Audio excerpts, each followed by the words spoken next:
Hello, and welcome to my thesis defense. I set out to find what impact music participation has on the quality of life of active duty sailors. I'm an active duty sailor myself, been stationed in Japan, Pearl Harbor, and here in Everett, Washington right now. And as I've been on deployments, I've noticed that people rally around music. They use it either as a leisure tool, they use it as a mood enhancer, and some people don't use it at all. And it's the people who don't use it at all who intrigued me the most. Those people were the ones who wanted to, and they never felt like they had a means to.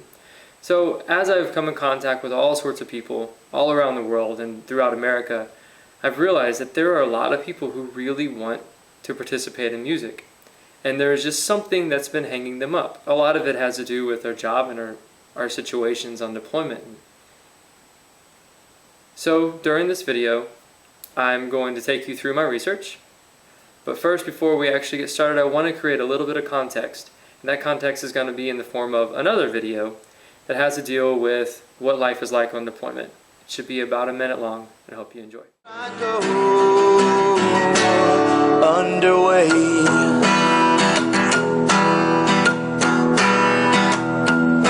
You walk into the berthing and you're strung out from your load.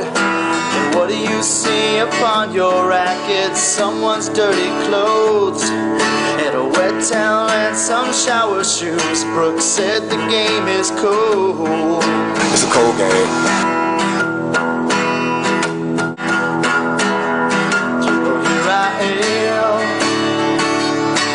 On the boat again, there I am, up on the waves. Here I go, standing to watch again. There I go, underway. I hope you enjoyed that video. What I wanted everybody to take away from that was the attitude and atmosphere of today's sailor. And to understand, to some degree, the need for something that would boost quality of life and morale and camaraderie and all of these things that would just make a deployment a much better thing to be on. As we move on to the literature review, I wanted to discuss the literature review in a circle. So what I did was discuss quality of life programs of the Navy, and basically program policy is what's discussed there.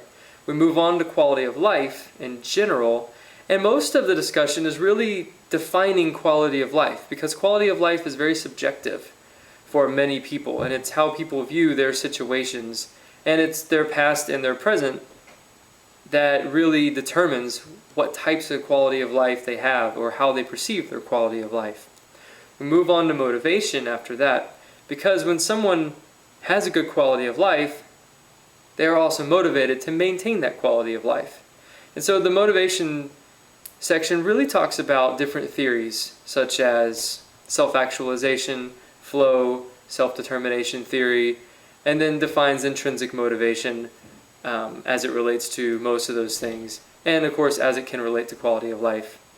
After motivation, we talk about leisure activities. It's been found that those who participate in things that they enjoy or are leisurely about are motivated to continue participating in them, and those things that motivate you are also the things that increase your quality of life. And this is kind of how they're all starting to tie together here. So there's a discussion about leisure activities and also about work in terms of those who use their leisure activity as work, such as a performer or a professional sports athlete. After leisure activities, we move into the social aspects of music. What's interesting here is as we talk about leisure, and we talk about things that people enjoy, we start talking about this idea of social capital.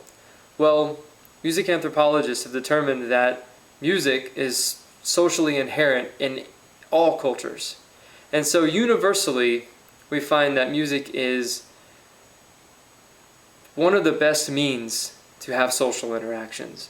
And so the discussions about social interactions take place here. After that, there's a discussion about music participation and the quality of life. And I combined these two because music quality of life studies mostly focus on music therapy, as I mentioned before. Music participation, especially in adults, is also very, very scarce. There's not a lot of research out there about music participation and adults, and music participation as it impacts quality of life.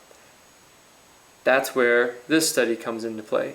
This study sought to determine the impact music participation has on the quality of life of X, and X in our case are active duty sailors. The process started with me creating a questionnaire of 30 questions. A few of them, of course, were demographic questions, and the remainder were based off the World Health Organization Quality of Life Assessment Tool. This assessment tool broke down quality of life into 4 domains. This at least allowed me to categorize the questions in such a way that I could implement music, the Navy, and quality of life all into one survey. So this is basically how I categorized the survey. I then published it on Stellar Survey software. It's an online survey distribution tool, and sent an email out to all the sailors on that particular ship with a link to the survey. Included in the email was also the informed consent, which had a password to the survey, and by using the password they understood that they consented to participating in the survey. The survey was open for 2 weeks. At that time it closed, and then the data collection began.